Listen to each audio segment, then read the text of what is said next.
There are a few things you don't know about. Things like what? Hey, listen, Aaron.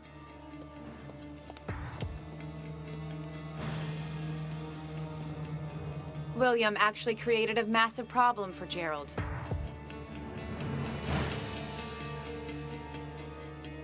Don't you think his family has a right to know about it? Aaron, shut up.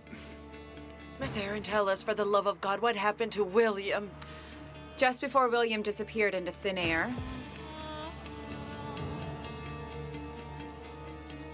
he had an accident with Mr. Gerald's car. What?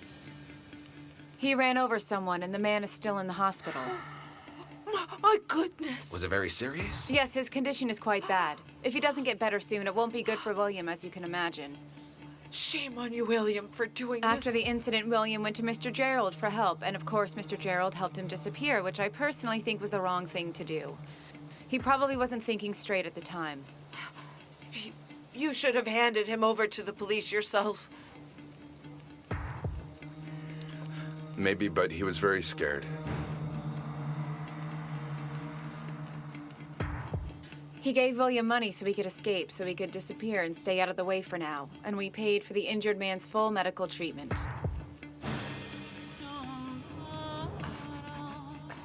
I'm so embarrassed, sir. Gerald didn't want to tell you so you wouldn't feel embarrassed about all of this. But when William decided to cut contact with us completely... Why's that? I don't know, but your father is missing. We don't know where he is. This was the conversation you overheard us having about your dad. I told Gerald he didn't need to worry about this on top of everything else. I told him I would tell you both if he didn't do it. He wouldn't listen. We tried to help him, but he disappeared on us. I really don't know what else to tell you. I mean, if something happens to him, Gerald could possibly be charged with aiding and abetting. May God protect you, sir. Shame on you, William. Look at all the trouble you've caused us. Sir, if you were never to forgive us, I would completely understand. I'll let it go. As long as you don't upset me by going on about William anymore. Never again, sir. I won't even mention his name again.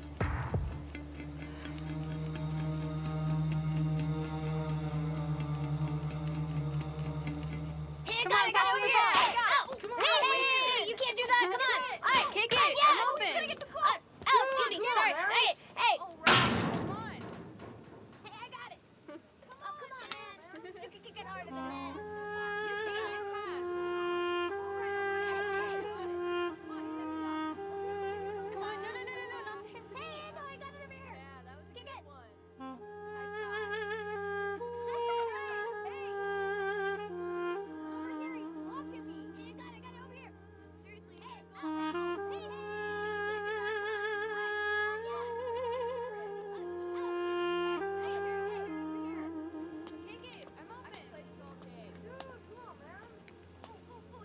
Is this the best you can get for us, Ethan? Just look at this place. It's filthy. It's not even good enough for a dog. I'm very sorry this isn't worthy of you, Master Robert. In the time, this is all I could manage to get, so try to make do. It's not that. There are just so many people. We all somehow managed to sneak into this place under the darkness of night. How are we gonna get out in the day? Then we won't leave, and that's it.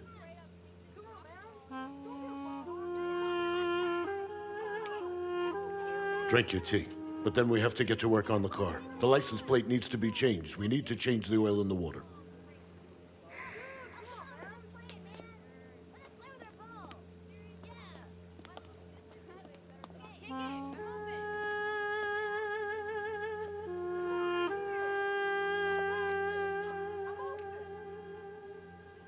Drink it while it's hot so that it keeps you warm, son.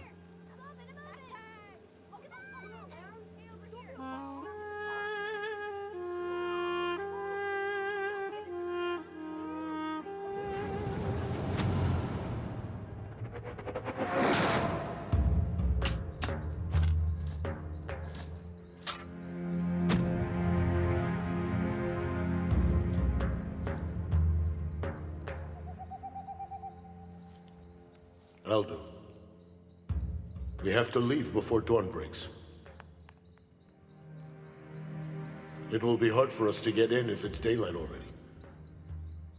The building is in the middle of the city, as you know. It'll put us all at risk. We will return here one day. We have to go now. You can't die with the dead. Come on, my friend. Come on, come on.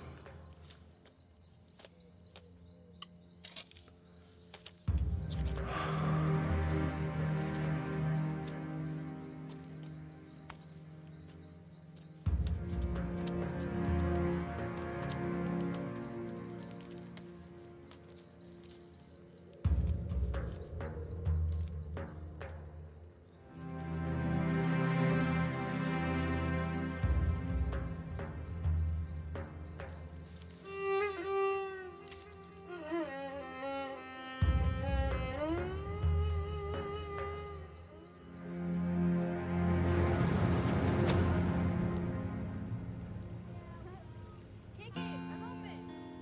Dude, come on, man. Come on. My brother wasn't even buried in a decent grave. We buried him like a dead dog. Did we have another choice?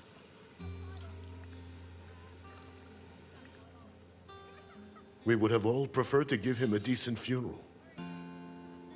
But then we would have all probably been caught. Freddy wouldn't have wanted that to happen to us. God is the only one who can see death and the future. You know, there's a song that talks about that only the good ones die young. Freddy was a good man. God loved him so much he took him. Our job now is to never forget him.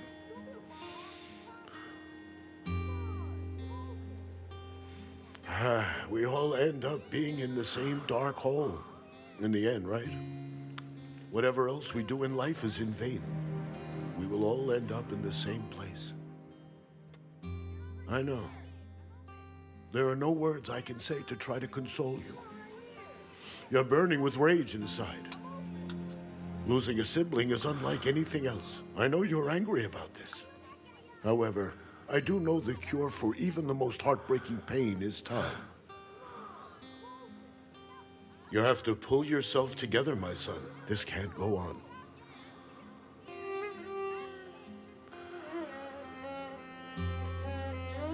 I should have never gotten him involved in this. I just wanted him to have some money. I wanted him to grow up and become a man. I wanted him to have his own business instead of depending on others.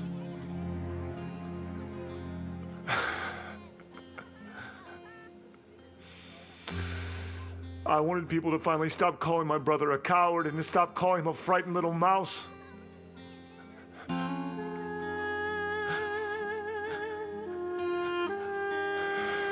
If only I had let him call him that.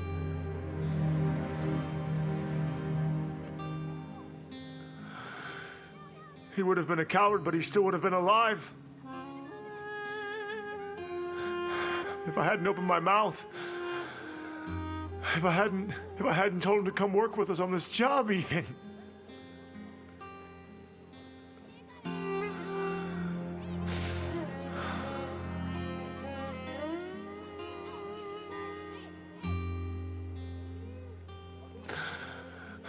Thinking about this is of no use to any of us now. Don't blame yourself. I guess that it was his fate. Aldo, now we need to concentrate on fixing the situation we got ourselves into. Things have become complicated.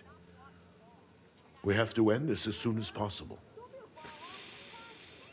Until the day comes when I finally avenge my brother. Don't say a single word about that, Ethan. Not a word.